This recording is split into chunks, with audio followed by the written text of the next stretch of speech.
का करियर किसने खराब किया? जी हाँ, जॉय मुखर्जी सबसे पहले बॉलीवुड के चॉकलेटी बॉय। आपको बता दें, इतनी दमदार एक्टिंग और लड़कियां उनकी दीवानी। लेकिन कुछ दो हीरोज की वजह से जॉय मुखर्जी का पूरा करियर खराब हो गया। उनकी जिंदगी बर्बाद हो गई, या यूं कहे कि वो अपनी जिंदगी में क्या करे इस चीज का उनको पता नहीं था। आपको बता दें, जॉय मुखर्जी ने लव इन शिमला जैसी फिल्मों से डेब्यू किया और हर किसी को अपना दीवाना बना दिया। उनका चॉकलेटी अंदाज, उनकी खूबसूरती सबको पसंद आती थी। लेकिन उनको बर्बाद करने में जिन अभिनेताओं का नाम है, वो आज हमारे सामने सुपरस्टार है। लेकिन एक समय वो था कि इनको कोई जानता तक नहीं था और जॉय मुखर्जी के सब दीवाने थे। तो देखिए हमारी खास रिपोर्ट और जानिए बॉलीवुड के पहले चॉकलेटी बॉय के बारे में। स्वागत है आपका हमारे चैनल लाइक्सटाइल न्यूज में। एक बार फिर से मैं आपके साथ सादिका कौर। देखिए हमारी खास रिपोर्ट। 60 के दशक के रोमांटिक हीरो जॉय मुखर्जी, इनका जन्मदिन 24 फरवरी को आता है। बता दे, जॉय मुखर्जी ने 1960 में आई फिल्म लव इन शिमला से बॉलीवुड में कदम रखा था।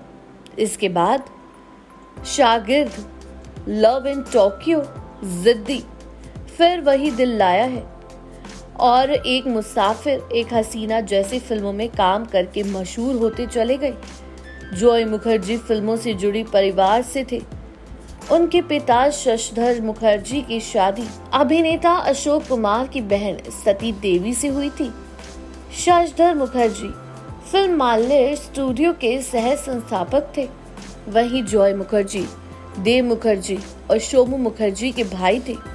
शोमू की शादी अभिनेत्री तनुजा से हुई थी। इनकी बेटियां काजोल और तनीषा मुखर्जी हैं। रानी मुखर्जी के पिता राम मुखर्जी जॉय मुखर्जी के चचेरे भाई थे। फिल्म निर्देशक अयान मुखर्जी के चाचा लगते थे जॉय मुखर्जी। बता दें आपको कि 60 के दशक में उन्होंने कई हिट फिल्मों में काम किया। आशा पारेख के साथ उन्होंने जिद्दी, फिर वही दिल लाया हूँ और लव इन टोक्यो जैसी हिट फिल्मों में काम किया। साधना के साथ उनकी दूसरी फिल्म एक मुसाफिर, एक हसीना जैसी फिल्म आई, जो कि काफी हिट रही। सारा बानो के साथ उनकी फिल्म शागिर्द भी हिट रही थी। उस दौर की सभी एक्ट्रेस के साथ उन्होंने फिल्में की, वहीं उस दौर के पॉपुलर हीरो बन गए थे। लेकिन बाद के दिनों में जितेंद्र और राजेश खन्ना जैसे अभिनेताओं के आने के बाद जॉय का करियर धीमा पड़ने लगा और वो निर्देशन में चले गए। उन्होंने लव इन बॉम्बे, छैला बाबू, सांझ की बेला और उम्मीद जैसी फिल्मों का निर्देशन किया। लेकिन ये फिल्में कुछ खास चली नहीं। बतौर हीरो उनकी आखिरी हिट फिल्म एक बार मुस्कुरा दो, इस फिल्म में उनके साथ तनुजा, उनके छोटे भाई देव मुखर्जी थे। फिल्म को शोमू मुखर्जी ने बनाया था। बता दें, साल 2009 में उन्होंने दिल ले नादान सीरियल में काम किया।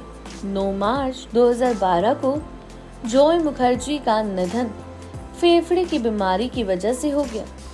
जॉय मुखर्जी ने नीलम मुखर्जी से शादी की थी। उनके 3 बच्चे हुए, 2 बेटे और 1 बेटी। जॉय मुखर्जी के बच्चों ने फिल्मों में काम नहीं किया। वहीं आपको बता दें, हिंदी सिनेमा में सबसे पहले चॉकलेटी बॉय यही थे। जी हाँ, हमारे जहन में ये सवाल आता है कि हिंदी सिनेमा का सबसे पहला चॉकलेटी हीरो कौन था। ये सवाल कई दफा लोगों के दिमाग में आता है। कुछ कहते हैं सलमान खान, कुछ कहते हैं शाहरुख खान, तो कुछ कहते हैं आमिर खान। मगर ये जानने के लिए हम जरा और कुछ जानना होगा। 70 का दौर नहीं, 60 का दौर। जी हाँ, एक बंगाली एक्टर जिसका आकर्षण उस समय के बाकी स्टार से एकदम अलग था। नाम है जॉय मुखर्जी। ऐसा माना जाता है कि बॉलीवुड में जॉय मुखर्जी के साथ सबसे पहले चॉकलेटी एक्टर का टैग जुड़ा। जॉय मुखर्जी की पर्सनालिटी बड़ी दमदार थी। लंबी हाइट, गोरा रंग, स्लिम बॉडी, घने बाल और एक मस्ती भरा अंदाज। उनके अंदर एक बवाइश चार्म था जो उस समय के किसी एक्टर में नहीं पाया जाता था। उनकी को-स्टार सायरा बानू उन्हें मैड मैन कहकर बुलाती थी। उनकी तुलना भी हॉलीवुड की सुपरस्टार रॉक हडसन से की जाती थी। जॉय मुखर्जी ने भले ही कम बॉलीवुड में फिल्मों में काम किया, लेकिन उनकी फिल्मों को ज्यादा बड़ी सफलता भी मिली है। मगर उनके अंदाज को हमेशा पसंद किया गया। लड़कियों के बीच में उनका एक अलग ही क्रेज था। वहीं बता दें, दिलीप कुमार, देव आनंद और राज कपूर के दौर में जॉय मुखर्जी हिंदी सिनेमा में आए थे। धर्मेंद्र, शम्मी कपूर और शशि कपूर जैसे खूबसूरत एक्ट्रेस पहले ही अपना डेब्यू कर चुके थे। ऐसे में जॉय मुखर्जी के लिए इंडस्ट्री में जगह बना पाना इतना आसान नहीं था, मगर उनकी शानदार पर्सनालिटी और अट्रैक्टिव फिजिक ने उनको एक शानदार एक्टर बना दिया। वहीं शायद किसी बंगाली एक्टर को इतनी फिल्में ऑफर नहीं हुई, शायद इसलिए उन्हें actor ahead of his time भी कहा जाता था। मगर ये सब ऐसे मुमकिन भी था। जॉय के पिता ने film producer Shashadhar Mukherjee Joy की फिटनेस को लेकर काफी सीक्रेट थे। दिलीप कुमार ने भी एक इंटरव्यू में एक बात का जिक्र किया था। वहीं कहा जाता है कि धर्मेंद्र और राजेश खन्ना की वजह से जॉय मुखर्जी का करियर फ्लॉप हो गया। उस समय में फिर धर्मेंद्र और राजेश खन्ना बहुत ज्यादा रोमांटिक हीरो होने लगे थे। जिन फिल्मों में जॉय मुखर्जी को लेना था, उस फिल्मों में राजेश खन्ना को लिया गया, क्योंकि कहा जाता था कि जॉय मुखर्जी जितने खूबसूरत थे उससे कई ज्यादा राजेश खन्ना इंडस्ट्री में आ चुके थे और वो बिल्कुल कश्मीरी आदमी की तरह लगते थे और बहुत रोमांटिक थे। इसलिए जॉय मुखर्जी को राजेश खन्ना की वजह से कई फिल्मों से हाथ धोना पड़ा था। वहीं जॉय मुखर्जी और राजेश खन्ना के बीच बहुत सी कड़वाहटें भी आ गई थी। वहीं कहा जाता है धीरे धीरे धर्मेंद्र भी जॉय मुखर्जी की जगह लेने लगे थे। जॉय मुखर्जी के पास फिल्में कम होने लगी। इससे उनको ये पता चल गया कि एक बंगाली लड़के का फिल्मी करियर कभी भी अच्छा नहीं हो सकता। वहीं जॉय ने फैसला किया कि वो फिल्में निर्माता करेंगे। उन्होंने फिल्मों का निर्माण करना शुरू कर दिया, लेकिन इसी बीच जॉय मुखर्जी की डायरेक्ट की हुई फिल्मों ने ज्यादा कमाल नहीं दिखाया और वहीं जॉय मुखर्जी का ये करियर भी फ्लॉप रहा और वहीं बहुत ही कम समय में उनका निधन भी हो गया।